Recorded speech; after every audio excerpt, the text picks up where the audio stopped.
नमस्कार दोस्तों, जय जोहार। मैं कौशल तिवारी और बिहनिया संजय में आपका स्वागत है। राजनीति साधने के लिए इतिहास बदलने के आरोप से घिरी मोदी सरकार और एनसीईआरटी को लेकर बहस थमने का नाम ही नहीं ले रहा है।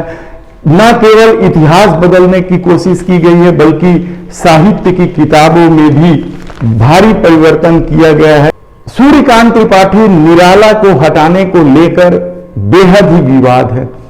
वे छायावाद के प्रतिनिधि कवियों में से महत्वपूर्ण कवि रहे हैं। उनकी रचनाओं को राष्ट्रीय स्तर पर सराहा जाता रहा है, लेकिन उन्हें हटा दिया गया। इसी तरीके से उर्दू साहित्य के दमदार माने जाने वाले रघुपति सहाय यानी फिराक गोरखपुरी को भी पाठ्यक्रम से हटा दिया गया है। 12वीं कक्षा में तब पढ़ाई जाती थी सूर्यकांत त्रिपाठी निराला की रचना गीत गाने दो मुझे, इसे पाठ्यक्रम से हटा दिया गया है। तो फिराक गोरखपुरी की गजल भी हटा दी गई है।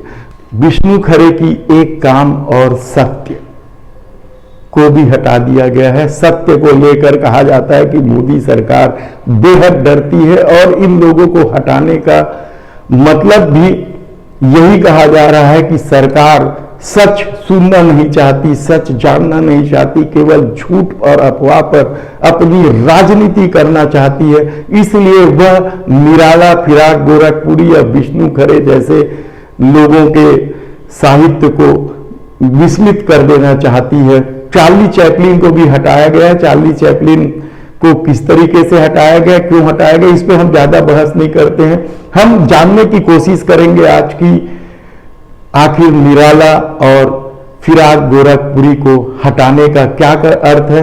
हमने छत्तीसगढ़ के वरिष्ठ साहित्यकार गिरीश पंकज, जो व्यंग्य रचना में इस देश में महत्वपूर्ण स्थान रखते हैं, उनसे जानने और समझने की कोशिश करेंगे कि आखिर निराला और फिराक गोरखपुरी को हटाने का क्या मतलब है।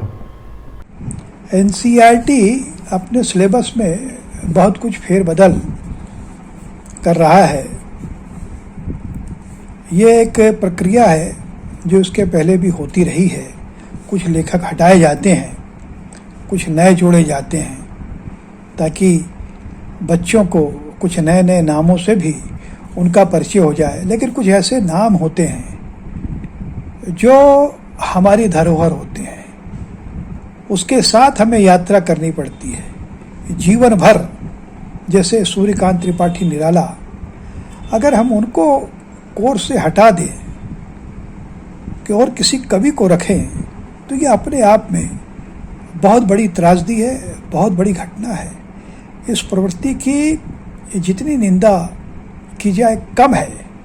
निराला युग प्रवर्तक थे, छायावाद के उस दौर के एक महत्वपूर्ण हस्ताक्षर थे, जिनने पूरी कविता की दिशा बदल दी।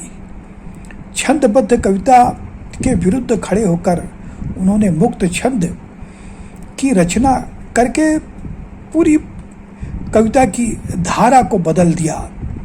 आज जो समकालीन कविता है, निराला की ही देन है।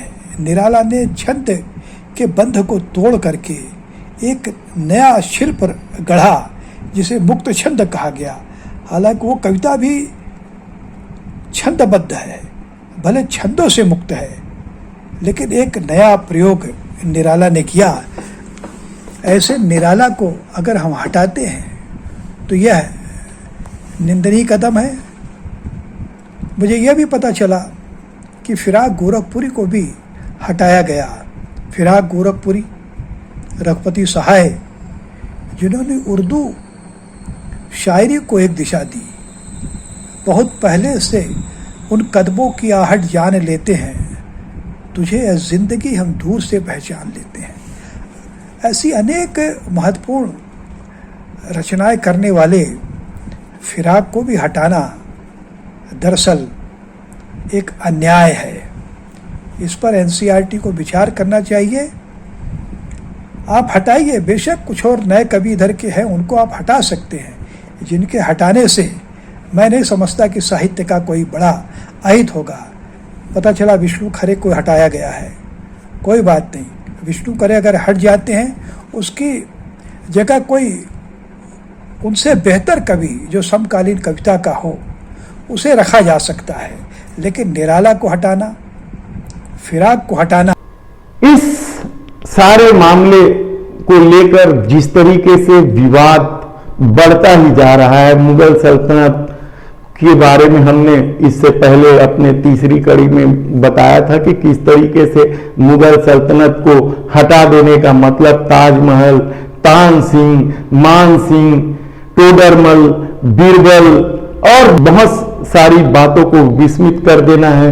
कैसे पढ़ाया जाएगा महाराणा प्रताप को, कैसे पढ़ाया जाएगा शिवाजी को, कैसे पढ़ाया जाएगा संभाजी को, वे किसके साथ लड़े, किस तरीके संघर्ष किए, ये कैसे आप पढ़ा पाएंगे।